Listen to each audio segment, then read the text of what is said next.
The most memorable was Shohei added. I pushed back on that because I'm the king of toilets. That's how he knows me.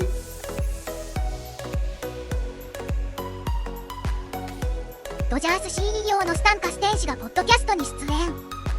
大掛かりな球場のリノベーション詳細を語りました。大谷翔平選手のどうしても欲しかったもの、佐々木朗希選手の日本式トイレ裏話も語っています。訳しました。Well, we'd love to talk to you a little bit about the renovations that have happened with the stadium, and then if we've got some time at the end to ask a couple baseball questions as well. But the stadium stuff, getting rave reviews from players, coaches, all that kind of thing.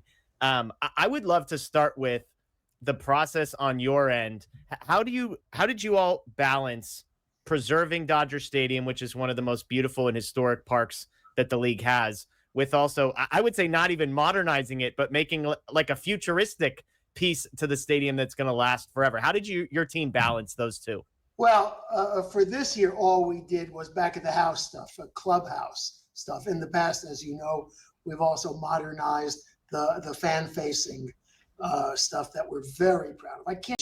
But this year, it'd been 10, 12 years since we had renovated the clubhouse. When I got here, I mean, it was horrible.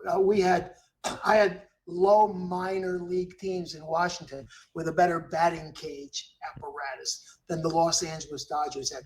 We had one small training room that both teams had to use, and that's tough to do when after the game they come to use the weight room, and one of those teams has lost that night and they're not in a good mood, you know. So that's the situation we found ourselves in.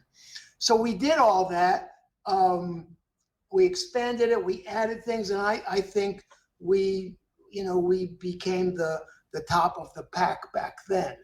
Well, there's an arms race in baseball. Whenever someone does something, the next team tries to outdo them or at least keep up. And that has certainly gone on for the last 12 years. So we had fallen back, and we need to jump ahead, because if we're not ahead, then we're not doing our job. So with that in mind, we solicited a lot of opinions over the last couple of years about what we needed.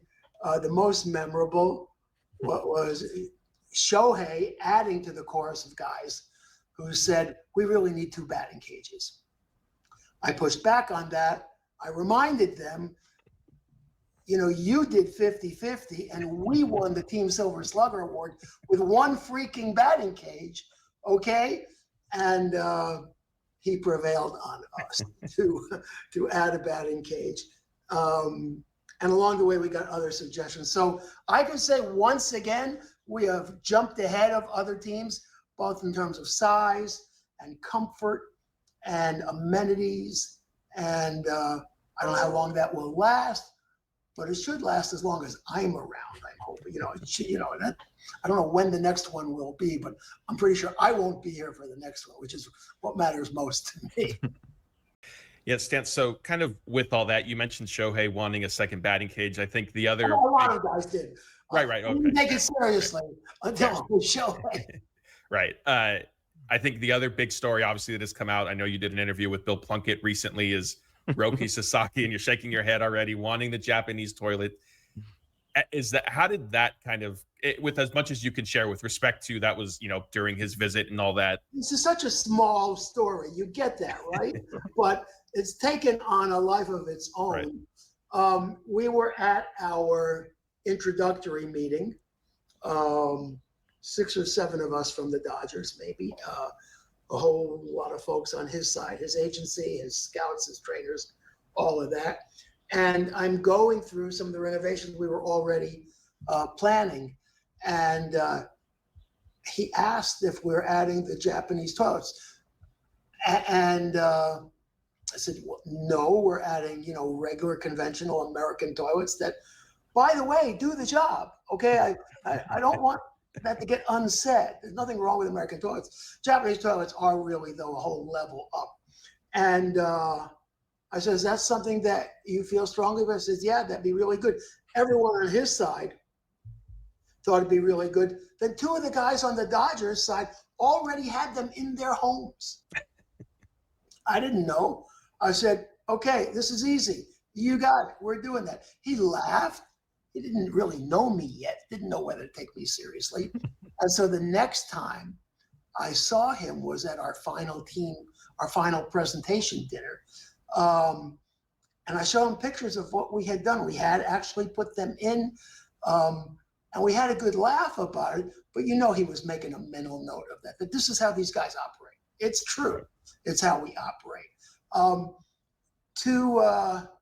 Two other little footnotes. When we got to spring training, we've signed him, and now he's in spring training, and we're in that clubhouse there. And he calls me and says, "Stan," and he points to the toilets in Camelback, says, just regular toilet. I go, "Sorry, dude, we didn't do them here." So now it became a real joke between the two of us. I'm the king of toilets. That's how he knows me. And when we finally came back for our opening day, he drags me into the bathroom for his first view of the toilet.